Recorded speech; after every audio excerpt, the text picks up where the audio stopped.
Polda Daerah Istimewa Yogyakarta telah menetapkan 5 orang tersangka dalam kasus judi online.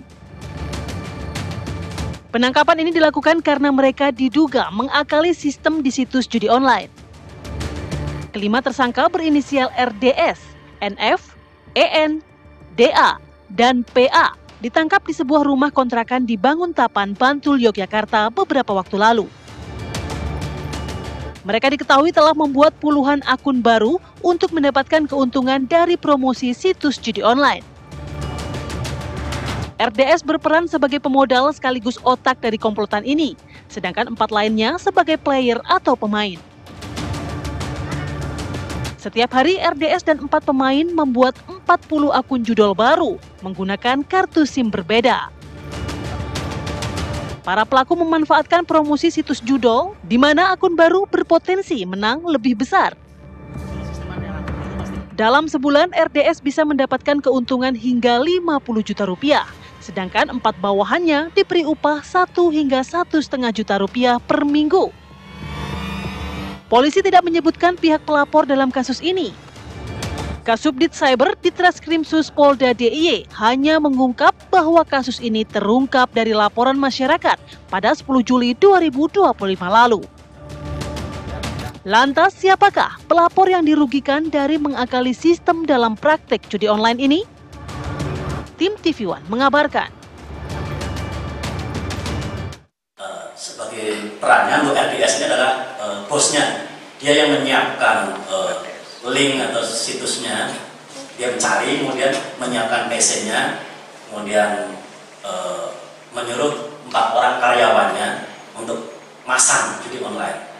Kemudian dia mencari promosi di situs-situs web judi online itu. Dia menurut pengakuan tersangka adalah keuntungannya mengambil dari fee atau yang ada promosi tadi setiap pembukaan akun atau situs akun yang baru itu. Jadi dia omsetnya itu sebulan bisa 50 juta. Kemudian untuk karyawannya digaji per minggu 1 sampai 1,5 juta. Kalau dengerin berita ini saya terfikirkan mengenai film Blackjack. Pernah dengar nggak film Blackjack di mana ada mahasiswa-mahasiswa yang kemudian mengecoh dari bandar judi di Las Vegas. Akhirnya mereka ini dipergunakan oleh pihak kepolisian setempat untuk bisa menangkap si bandar judinya. Mungkin nggak sih kasus ini?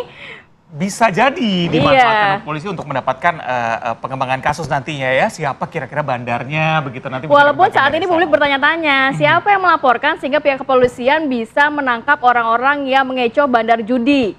Ya kan, masyarakat katanya aduan masyarakat ya.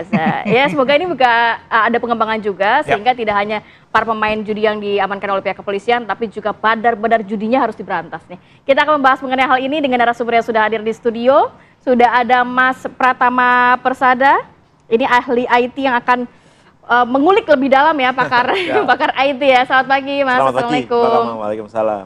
Kemudian juga ada Pak Yusuf Warshim, Komisioner Kompolnas. Selamat pagi, Assalamualaikum Pak Yusuf. Waalaikumsalam, selamat pagi, Waalaikumsalam. Pak Yusuf, sebelumnya terima kasih banyak waktunya sudah berkenan untuk hadir via Zoom. Sebenarnya harusnya di studio, cuma Pak Yusuf lagi ada keperluan urgensi ya, berada di rumah sakit saat ini ya Pak Yusuf ya? Betul, lagi di rumah sakit. Baik, Pak Yusuf, terkait hal ini publik bertanya-tanya Pak sebenarnya. Bagaimana pihak kepolisian akhirnya bisa membongkar dan juga mengamankan beberapa tersangka pemain judi online yang bisa ini justru mengecoh dan mendapatkan keuntungan dari bandar judi online. Siapa yang melakukan pelaporan? Kronologinya seperti apa yang diketahui Kompolnas? Sampai sejauh ini kita belum mendapatkan informasi, hanya karena ini sudah rame ya di media sosial terutama yang narasinya seolah-olah orang ditangkap mengalahkan bandar ya, itu sudah rame. Jadi kami sebagaimana biasa karena ini viral, kami soroti mendapatkan perhatian publik juga soal kasus ini, maka kami sedang proses memintakan klarifikasi secara resmi.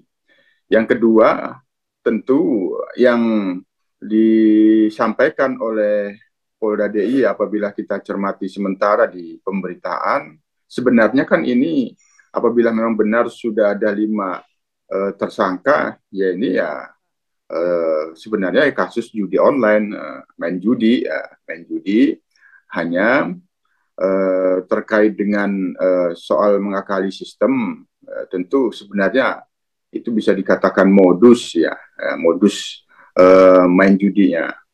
Hanya persoalannya terkait dengan ketika sudah ada penetapan tersangka dan itu dipastikan deliknya 303 KUHP, kaitannya dengan Undang-Undang ITE biasanya pasal 45, terus pasal 27 yang khusus terkait dengan konten mentransmisikan informasi elektronik yang terkait dengan judi. Nah, itu dipastikan seperti itu.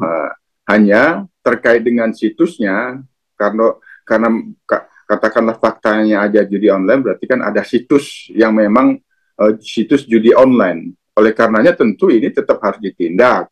Penindakannya kan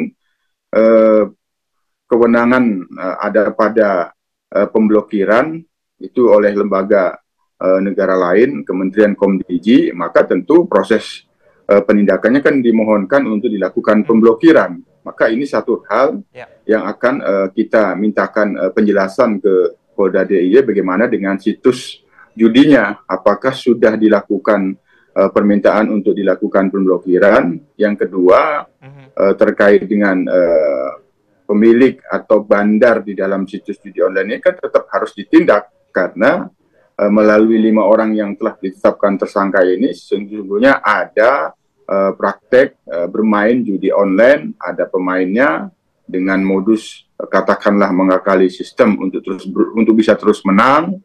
Nah, tentu bagaimana dengan situs dan bandarnya, tentu kita tetap memandang bahwa itu harus ditindak. Hanya prosesnya tentu sebagaimana biasa, sekali lagi ada permintaan pemblokiran situs. Nah, apakah ini juga sudah dilakukan? Ini bagian dari hal-hal yang sangat penting kami mintakan klarifikasi ke Polda DIY. Oke, baik Pak Yusuf, tadi Anda mengatakan ini menjadi perhatian masyarakat, menjadi perhatian Kompolnas juga, terutama mengenai highlight-nya adalah pelaporan dari masyarakat. Sebenarnya apakah memang kepolisian bisa mengungkap masyarakat mana yang melaporkan kasus ini yang merasa dirugikan begitu Pak Yusuf? Ya, masyarakat yang melapor ya bisa saja masyarakat yang mengetahui, mengalami dan menyaksikan ada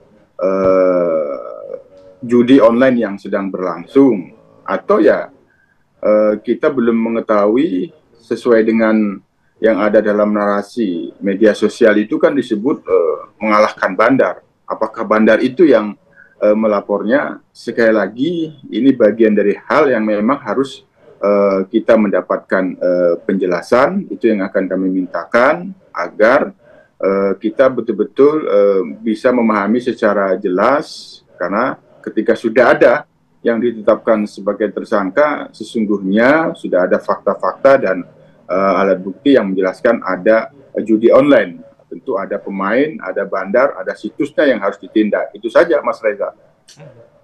Baik.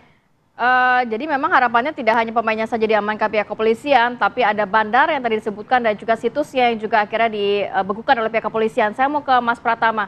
Ya. Ini kalau melihat modus yang dilakukan oleh para tersangka ya Mas ya, dari Anda pakar IT nih, sebenarnya modusnya gampang aja nggak sih dilakukan?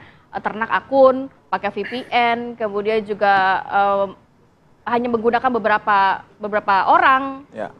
Jadi gini, judi online itu sebenarnya punya beberapa sistem. Yang pertama adalah dia punya game engine. Game engine itu adalah sistem yang membuat kerandoman, kemudian mengecek siapa yang menang, kemudian kapan menangnya dan lain-lain. Kemudian ada game logic. Game logic itu dia akan mengecek kapan si pemain ini akan diberi kemenangan. Kemudian return to player-nya itu berapa, yang dibalikin kepada si pemain itu berapa gitu.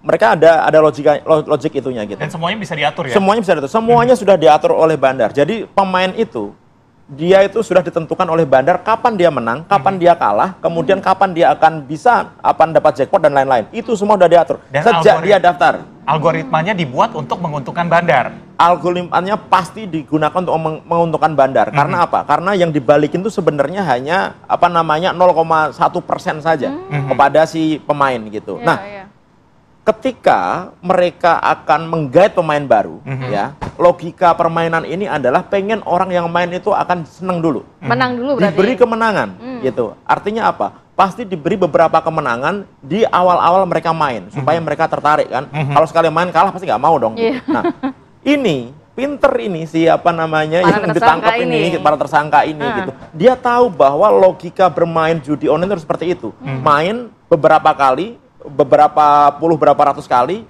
dia menang, dia withdraw, keluar, bikin akun baru lagi gitu. Dan ternyata itu jitu. Artinya apa? Artinya dia bisa dapat duit banyak sekali. Buktinya dia bisa bayar orang untuk menjadi petugas yang ngeplaynya aja gitu. Yang dia bisa bayar begitu, dan dia bisa dapat keuntungan sangat besar. Dan terbukti ternyata ini termonitor oleh bandar, karena bandar itu mereka punya sistem dashboard yang bisa ngecek sebenarnya siapa yang main, berapa kemenangannya, kemudian dia ada di mana. Ada di mana itu dia karena daftar pakai lokasinya gitu. Artinya si bandar ini punya detail informasi yang cukup siapa saja player yang ada dalam sistemnya. Nah, polisi ketika menangkap itu gitu, ya kan? Nggak mungkin dia tiba-tiba nangkep, tapi pasti ada informasi karena detail gitu, ya kan? Walaupun aduan masyarakat. Iya dong. Kemudian ketika aduan masyarakatnya siapa gitu. Kalau misalkan yang masyarakat dirugikan, nggak mungkin masyarakat dirugikan. Yang dirugikan dalam hal ini adalah agen dan bandar. Bandarnya. Gitu. Jadi yang lapor pasti agen atau bandar atau orangnya agen atau bandar. Gampang aja sebenarnya. Gitu. Nah, ketika si pemain tersangka ini ditangkap gitu, ya kan, dengan berbagai macam alat bukti menjadikan tersangka gitu. Ini jadi keanehan juga. Kita ini sebenarnya di Indonesia niat bener nggak berlas judi online. Dari beberapa cara yang kita lakukan udah nggak berhasil tuh. Masalah blokir, ternyata yang diblokir salah, yang diblokir hanya landing page bukan servernya.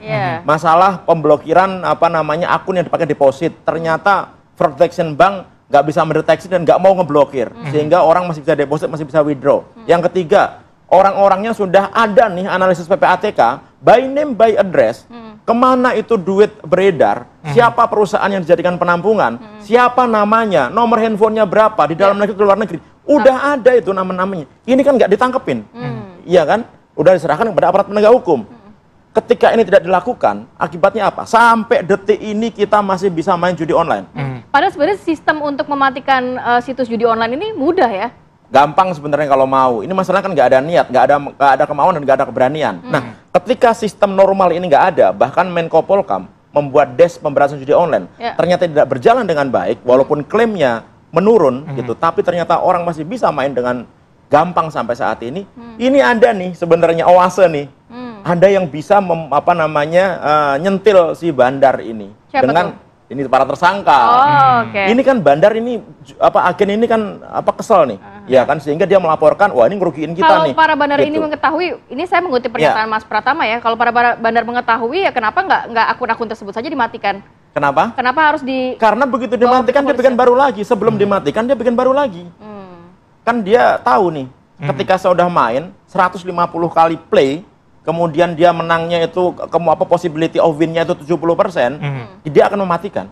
Dihabisin. Makanya ada yang tugasnya beli SIM card, ada yang tugasnya bikin akun, ada yang tugasnya mainin gamenya. Tempat orang tadi yang membantu ya. Ya, makanya ini sebenarnya jangan ditangkap.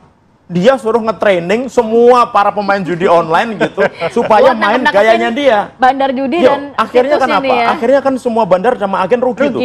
Ketika semua agen sama bandar rugi, orang pasti akan mikir, udahlah nggak usah nyari duit di Indonesia. Karena disitulah mereka tahu celahnya begitu ya Mas ya. Karena cara-cara formal ternyata nggak bisa dilakukan gitu. Bang, yang cukup menarik adalah tadi Anda katakan ini hal yang lazim begitu ya. Apakah memang semua situs judi online atau servernya tadi menggunakan sistem yang sama seperti ini, memberikan possibility kemenangan yang lebih besar kepada para pengguna baru dan segala macam, itu juga yang akan menggait para pengguna judi online begitu. Jadi kita harus membedakan ketika orang daftar judi online, ada websitenya gitu kan, ada aplikasinya dan lain-lain. itu hanya pintu masuknya saja. Jadi ketika kita daftar ke kontak customer service-nya dan lain-lain, ada ribuan, ada jutaan website, dan yang sekarang itu diblokir oleh Komdiki, ada lebih dari 5 juta website diblokir. Pengaruh nggak? Matiin nggak judi online? Ternyata nggak. Kenapa? Karena yang diblokir itu hanya pintu masuknya. Tempat mainnya itu nggak diblokir. Nggak terjamah. Nah, dari jutaan pintu masuk ini sebenarnya, dia hanya masuk ke dalam 5 atau 6 tempat permainan aja. Jadi semuanya sama. Pakai agen manapun, semuanya sama masuknya Itu ke ada sana. di Indonesia atau di luar negeri? Kalau servernya kita nggak tahu, ya kan, karena kita menggunakan proxy kan.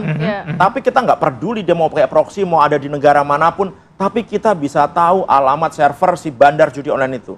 Jadi harusnya alamat server itu yang diblokir, bukan landing page-nya, bukan ngeblokir websitenya, tapi ngeblokir hanya 5 atau 6 server ini saja. Tapi ini tidak dilakukan kan, gitu. Baik. Makanya ini kan hal yang sebenarnya. Tadi poin penting yang disampaikan oleh Mas Pratama, nanti saya mau ke Pak Yusuf. Kenapa nggak mereka justru para tersangka ini dipergunakan untuk membuat bandar judi dan juga situs-situs judi online ini lama-lama rugi, akhirnya mungkin tutup sendiri gitu ya Mas ya.